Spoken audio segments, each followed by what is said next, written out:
Title: My wife's sister lied that I got her pregnant, and my wife and her family believed her instantly. My wife slapped me hard, and her brothers beat me up and destroyed my life. Start: She was pounding on the door like a woman possessed.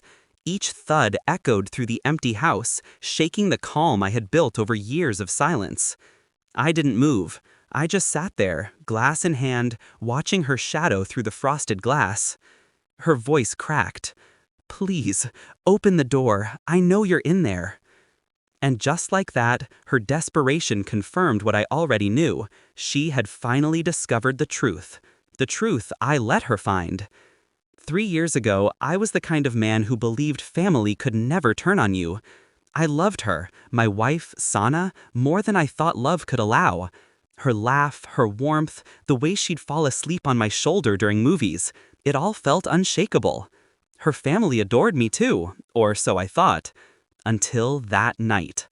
Her sister, Mayhawk, showed up crying, makeup smeared, hands shaking. Said she was pregnant, said I did it. The room froze. Sana's face twisted into disbelief, then fury. Before I could speak, her hand connected with my face. The crack still lives in my skull. Her brothers didn't wait.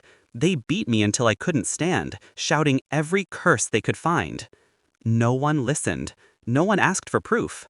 In their eyes, I was already guilty. They threw me out of my own house like trash.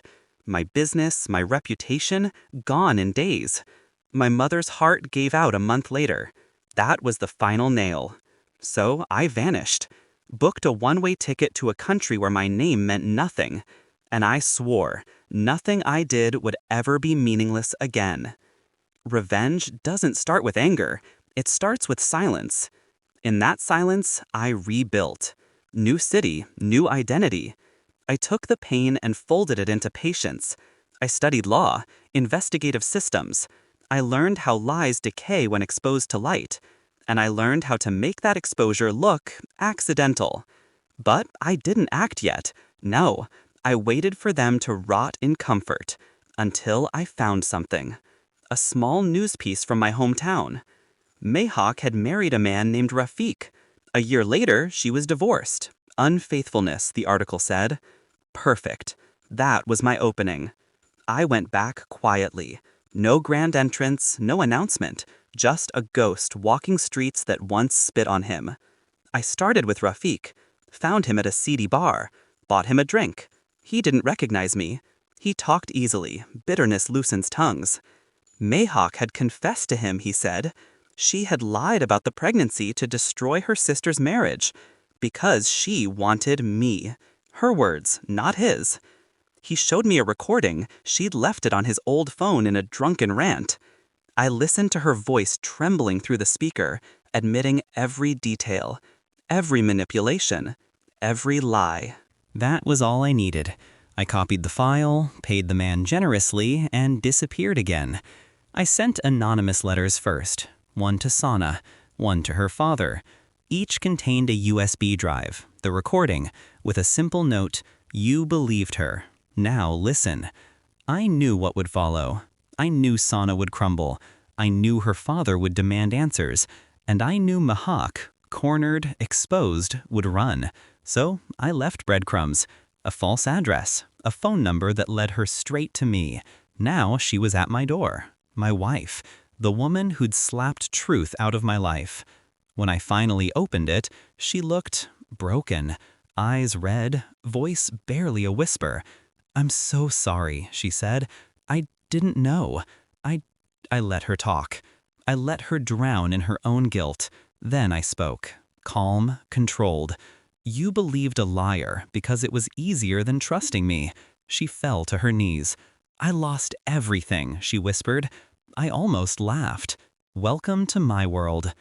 What she didn't know, and what made this final act sweeter, was that I had already set her sister's fall in motion long before this visit. That recording wasn't the only thing I found. I'd dug deeper, found proof that Mahak had been forging business documents in her father's firm for years. Embezzlement, blackmail, tax fraud. I had compiled everything neatly and sent it to the authorities under her father's name, as an anonymous concerned employee.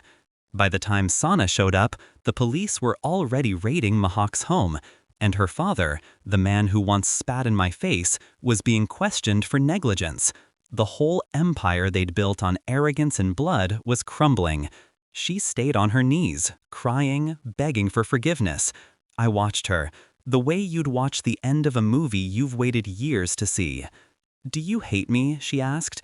I looked her straight in the eyes. "No," I said. "I'm just done." And I closed the door. I didn't slam it, didn't yell, just a quiet click, the sound of closure. Outside, I heard her collapse against the door, sobbing. Inside, I poured another drink. The ice clinked softly, a toast to the man they buried and the ghost who rose instead. Weeks later, I saw her face on the news. She'd testified against her sister, trying to clear her name, but the damage was irreversible. Her father's firm was gone, Mahak was serving time, and Sana, she was alone. I didn't smile, not really. I just stood by the window, feeling the first sunlight touch my face in years. Some people call it revenge. I call it balance. Because when they took my life from me, I didn't seek forgiveness. I learned patience, and patience is the purest form of vengeance.